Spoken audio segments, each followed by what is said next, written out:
जय हिंद दोस्तों, मैं मानिक नायक आप सबको अपने YouTube चैनल पे वेलकम करता हूं। और आज हम लोग बात करने वाले बीपीएससी 70 के प्रीलिम्स एग्जाम के कट ऑफ के बारे में डिसाइड करेंगे। कट ऑफ का जो कट ऑफ डिसाइड होता है वो आपके जो मैंने कट ऑफ डिसाइड किया है वो आपका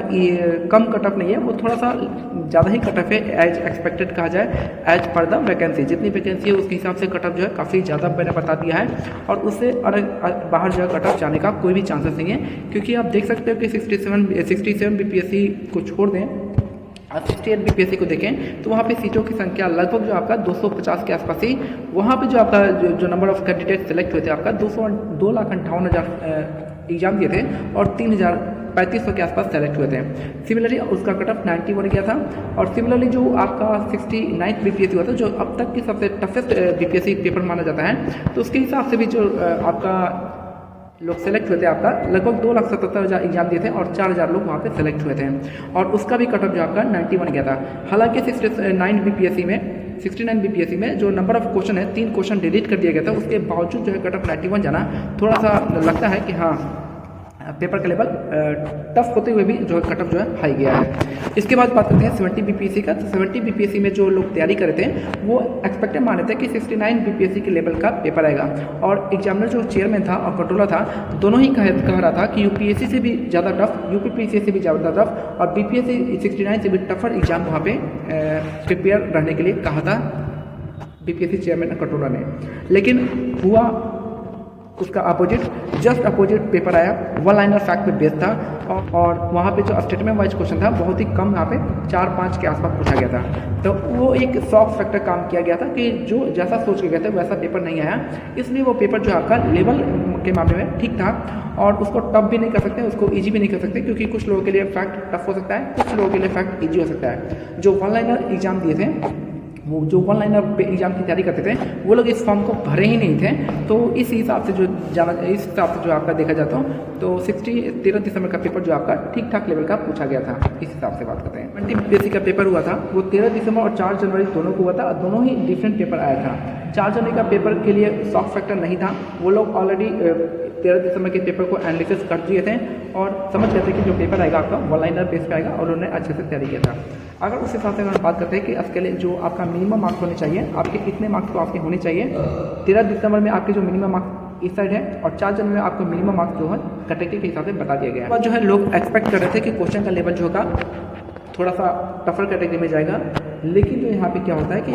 4 जनवरी का जो पेपर होता है थोड़ा सा और आसान आ जाता है एज कम्पेयर टू 13 दिसंबर का पेपर। 13 दिसंबर का पेपर और आसान आता है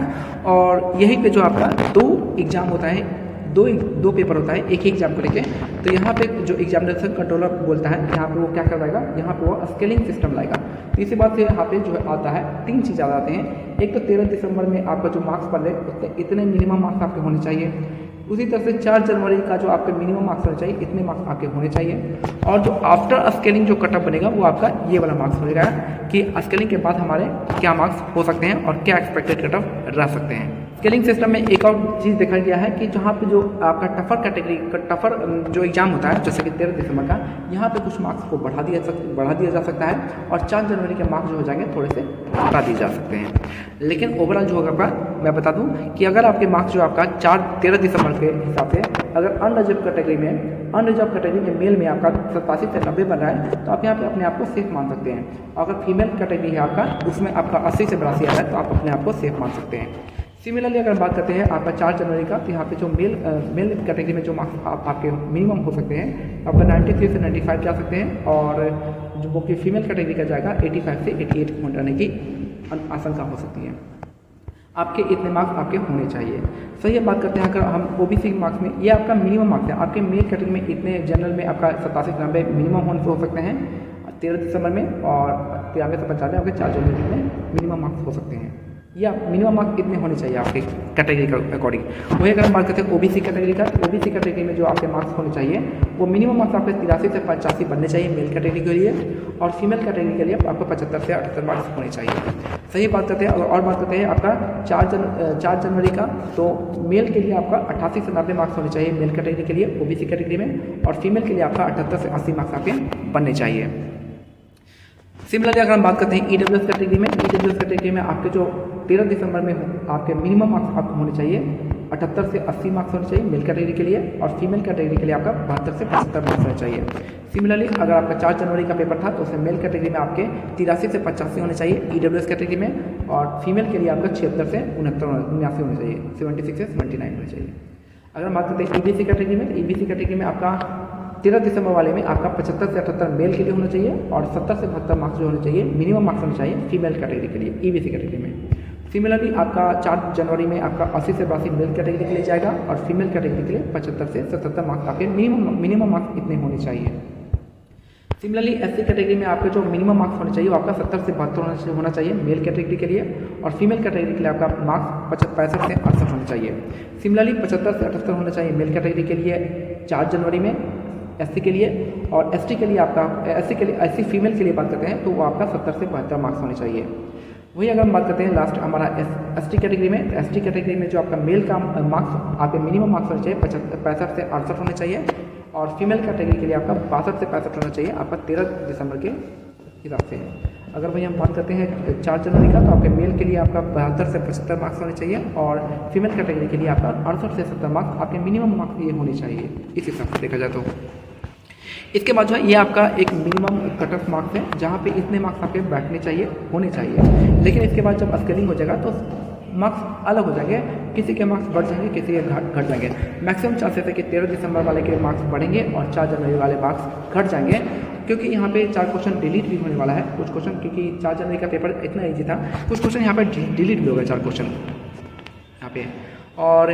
स्केलिंग के बाद अगर हम बात करते हैं कि स्केलिंग के बाद जो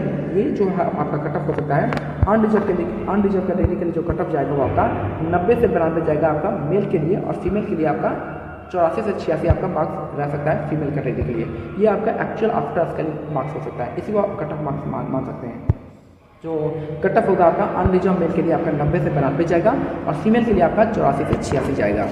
सिमिलरली OBC कैटेगरी में अगर हम बात करते हैं तो आपका 85 से 88 मेल के लिए जाएगा, और फीमेल के लिए 80 से 82 जाएगा OBC कैटेगरी में।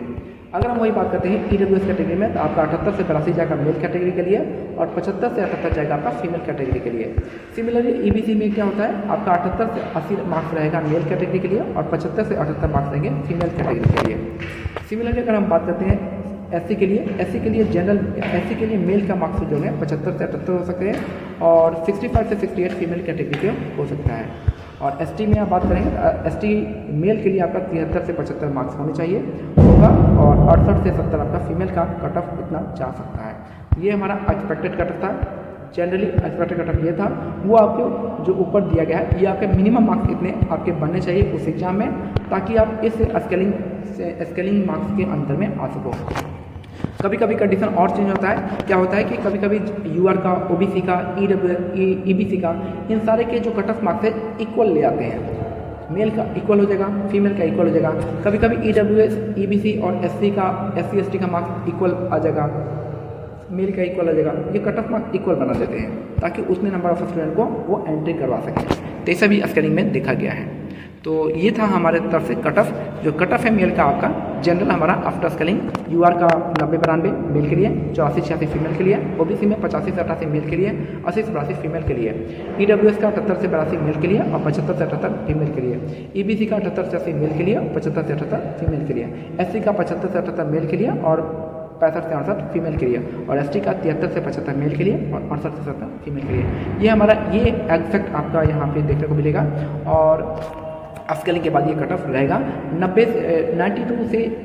आगे जाने का सवाल ही नहीं होता है, क्योंकि नंबर ऑफ एप्लीकेशन जो यहाँ पे लेने हैं 25,000 के आसपास लेने, क्योंकि 2,000 के आसपास वैकेंसी है, तो एक्सपेक्टेड मान सकते हैं कि 25,000 मिनिमम लोग यहाँ पे मेंस लिखने वाले हैं, जो कि एक बहुत बड़ा संख्या होता है। ऐसा कम संख्या नहीं होता है, बहुत बड़ा संख्या होता है 25,000, और 25,000 को लेना है तो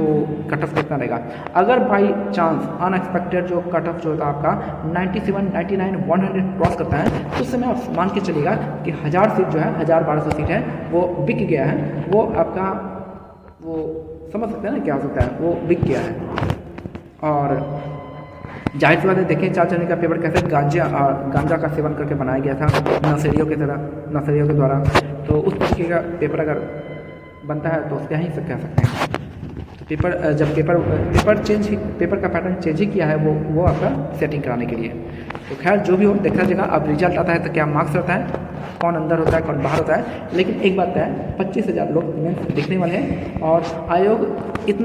एग्ज़ाम इतना छीछा लेदर हो चुका है कि आयोग कभी नहीं चाहेगा कि वो 90 से प्लस कट ऑफ वहाँ पे देगा, क्योंकि अगर 90 से प्लस कट ऑफ जाता है तो जाहिर सी बात है एक बहुत बड़ा प्रोटेस्ट अभी तो चल रहा है, उस समय तो और ज़्यादा लेवल में बढ़ जाएगा प्रोटेस्ट। 90 प्लस जाता है, आई थिंक 95, 97, 99, 100 पार करता है तो उस समय प्रोटेस्ट और तेज हो जाएगा। बाकी ये था मेरा कट ऑफ का लास्ट वीडियो। आप इस रेंज में अगर आप हैं तो आप अपने आंसर राइटिंग स्टार्ट कर सकते हैं। और आंसर राइटिंग स्टार्ट करने के लिए ये नहीं है कि आप लोग इसी नंबर पे 90 से में तभी नहीं, आप 10 नंबर का गैप रखिए। अगर आपके 80 नंबर भी आ रहे हैं तो यूआर से, और आप मेल कैटेगरी में हैं, यूआर से मेल कैटेगरी में आपका 80 नंबर भी आ रहा है तो आपका प्रीलिम्स का तैयारी हो चुका है। अब आप अगले मेंस के लिए लग सकते हैं या फिर आप मेंस के लिए ही लगिए, क्योंकि प्रीलिम्स का जो तैयारी होता है वो आपका 3 महीने पहले होता है, बाकी टाइम आपको मेंस के लिए देना होता है। और पता ही है कि आपका 71 बीपीएससी जो होगा आपका सितंबर में होने वाला है, तो आप उसके लिए जी जान से लग जाइए। और हमारा आंसर राइटिंग सीरीज जो है स्टार्ट हो रहा है और उसके लिए आप हमारे आंसर राइटिंग सीरीज से जुड़ सकते हैं, जो कि आपका फ्री इनिशिएटिव चल रहा है। तो हमारे फ्री आंसर राइटिंग सीरीज से जुड़ना चाहते हैं तो आप हमें 6200922032 जो कि आपका नंबर हाईलाइट हो रहा है, आप वहाँ पे आप टेलीग्राम पे या व्हाट्सएप पे मैसेज कर सकते हैं। वहाँ से हमारी टीम जो है आपको डायरेक्टली मैसेज आपको लिंक भेज देगी, आप वहाँ से ज्वाइन हो सकते हैं हमारे आंसर राइटिंग सीरीज से। तो फ्री इनिशिएटिव है, फ़ायदा उठाइए। और आंसर राइटिंग